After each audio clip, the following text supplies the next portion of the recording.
there, flute friends. That was Ernesto Koehler's Opus 33, Book 1, Etude number 2, the Allegretto.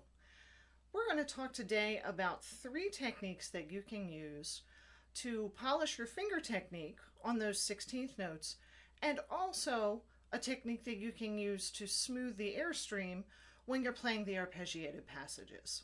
So, let's get started. The first 2 techniques that we're going to talk about are used as a pair. So if you do one, you need to do the other one as well. Otherwise, you'll end up a little lopsided. And we'll talk about why after I introduce them. So the first technique we're going to do is swing style. Long note followed by short note. We're going to do that on all of the 16th notes, but every note that is not a 16th note, we're going to play as written. And that sounds like this.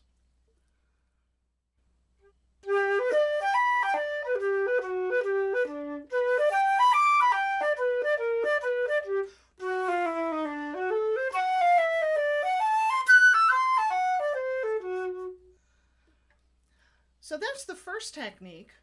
The second technique, we're going to do the same idea, only backwards. So this time, the short note is first, and the long note is second on all the 16ths. Here's what that sounds like.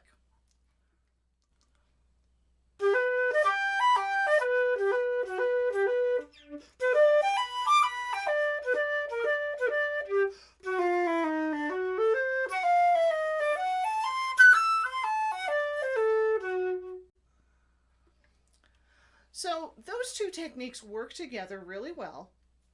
And the reason for that is that they work on both aspects of finger technique. We as flute players tend to think a lot about the first challenge, which is getting your fingers to move quickly enough to the next note. We think about that a lot. We think about playing fast notes really well. But the other part of good finger technique is the discipline to wait until it's actually time to get there. And that's the part we don't think about so much. So when you play unevenly, what you're doing on the long note is you're practicing that wait and giving those fingers discipline to hold off until it's time. And when you play the short note, of course, you're working on that fast, fluid technique that all of us want to use all the time, right? By playing this rhythm both ways, long, long, and short, long, short, you then practice waiting and moving quickly on every note. But if you only do one or the other, then, like I said earlier, you're going to end up a little bit lopsided. Some notes you'll be good at waiting, others you'll be good at going fast. So make sure that you do both of them. That's a great go-to technique. It's one that I use to this day, and I'm always amazed at how quickly it will help me learn fingering passages and how even those passages become after playing only a few times with both uneven techniques. So those are 2 great ways to practice. The next thing that I like to do, especially if I'm working on air, is I like to repeat things. Because the first time through, you might not get everything quite correct, and if you just keep going on, then you don't ever fix anything. So the next technique that I think works really well on this piece is to play each measure 4 times. And you can do that really quickly, or you can do that really slowly. I suggest that you start by practicing slowly so that you can really listen to the intervals between all of the different notes, especially where you have the arpeggiated passages. Those are places where you might find a little gap in the air when you're playing slowly, and that little gap is going to be just a blip of unevenness when you speed up the tempo. So going slowly, it might sound like this.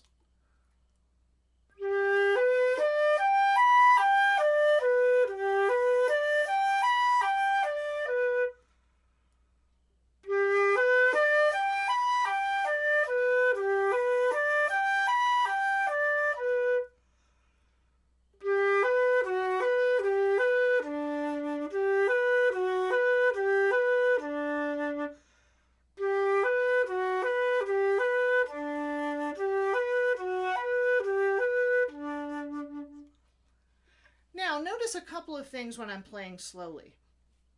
First of all, when I stop to breathe, I am taking all the time in the world to get a nice, full, and relaxed breath of air.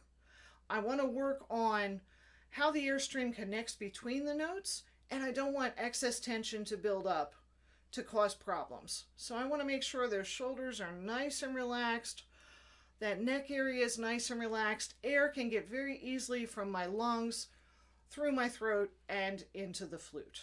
So I'm taking lots of time to breathe. I'm not working on breathing fast for this. I'm setting that aside for later. The second thing is I'm really concentrating on making a smooth connection between each note. And this is where I love repetition, because if I miss it the first time, then the second time it's a little better. By the third time I kind of figure it out, and the fourth time I've really nailed it into myself. So about 4 times repeating can really help you train your airstream what to do in those arpeggiated passages. Then when you've mastered that slowly, go ahead and speed that up.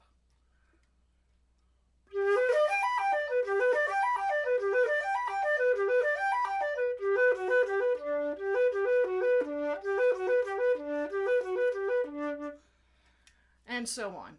And it won't take long before you can do that through the whole piece. So I hope those techniques are helpful to you, and I wish you lots of happy fluting. We'll see you next time.